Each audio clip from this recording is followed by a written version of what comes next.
Hey everybody, I'm Deacon Bradley, the founder of LifeStoked, and we're just going to jump right in today. So in this video, you're going to learn how to make serious progress on your biggest goals. Even if you're crazy busy, even if you don't think you have another minute in your day or another activity that you can cram into your schedule, this will help you get there and make big accomplishments. So let's jump right in. There's a technique that I've used for a while now to knock out big goals and projects even when I'm crazy busy. So I call it the quarterback method. I call it the quarterback method because it's modeled after 3 simple steps that NFL quarterbacks do over and over again to win games. So 1, they call a play. 2, they execute that play as best they can. And number 3, they keep their eyes downfield on their targets. Now that sounds really simple, and it is, but let me show you how to apply this to these same 3 steps to supercharge your achievement in whatever it is that you're working on. So the first thing you want to do, number 1, is you call a play. So this is something that you do every single morning, or ideally, I do it the night before so I'm ready when morning comes, and it's your plan for the day. But it's not just any plan, it's not a regular to-do list. It's a very specific, hyper-focused to-do list just around your biggest goal. So it works like this. Find yourself a small notebook. I love these Field Notes notebook guides, or a Moleskine is about the same size. They both fit in my back pocket, and I carry a pen with me too, wherever I go. The first thing that you want to do is write your biggest goal, whatever it is that you're working on, write it on the top of a fresh page, underline it. Now underneath that, write 3 to 5 small things that you can do that day, so that's today or tomorrow morning, to get you closer to that goal.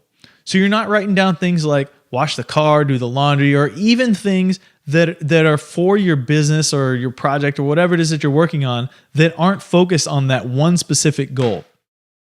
This list is intended to be hyper-focused on just this goal. These are things you can do today to get you closer to that. Now, I'm sure you've noticed that NFL quarterbacks, they don't snap the ball every time and try to score a touchdown on every single play. They're not throwing 80-yard touchdown passes over and over and over, and you shouldn't be doing that either.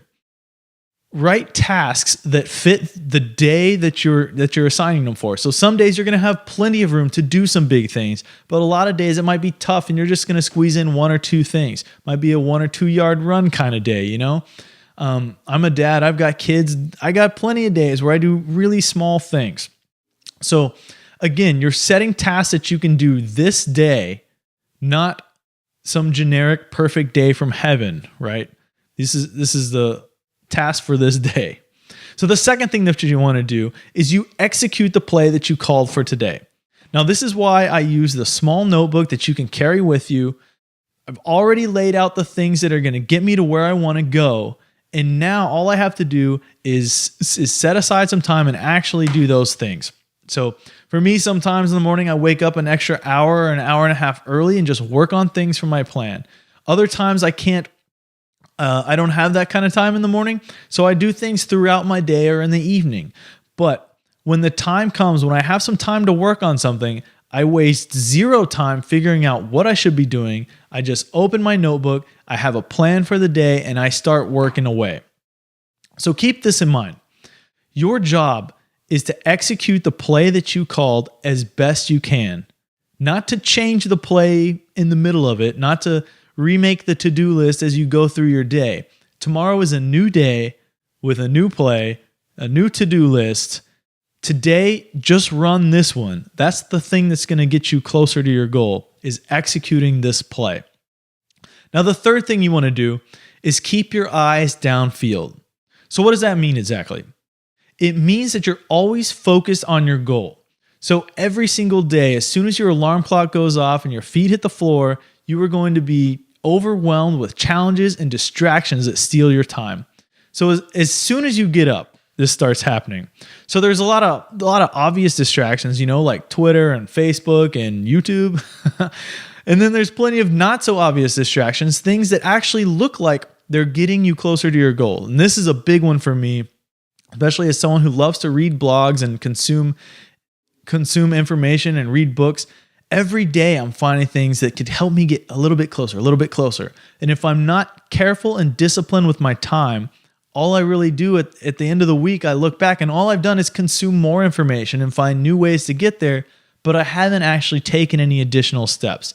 So that's why the third step is to keep your eyes downfield. I know what my goal is. I know what my plan is. And anytime I feel myself getting distracted, I open this up and I've got it right here in front of me to keep me motivated, keep me headed in the right direction. So personally, I've used this technique to knock some big goals out of my life for LifeStoked during one of the busiest and most chaotic periods in my life. So 8 months ago, my wife and I were blessed with our first child. It's a son. We named him Gideon. And if you have kids of your own or you've been close to someone that has, you probably already know it completely turns your whole world upside down. But during that time, I was still able to, I wrote a new ebook for LifeStoked. I launched 2 new services with paying clients. And I also was able to create and prove out a brand new workshop idea, all using the quarterback method. The best compliment that I've had over the last 8 months in my own personal business was shortly after Gideon was born. One of my friends wrote me an email and he was like, "Man, I really expected you to slow down and maybe drop off the radar with your business after Gideon was born, but you've actually accelerated. You've sped up. You're doing more things at a higher level." And that to me was the biggest indicator that the quarterback method works.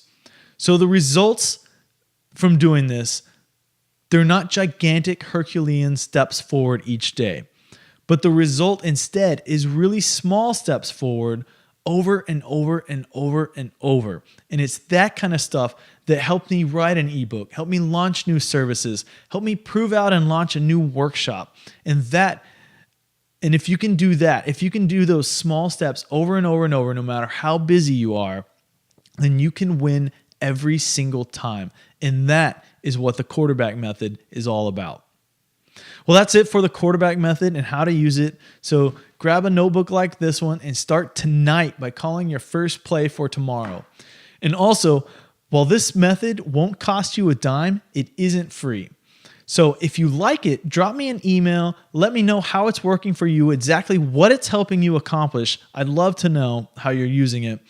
And if you know someone else who's busy but has big dreams and wants to get things going, please send them a personal email and let them know about the quarterback method.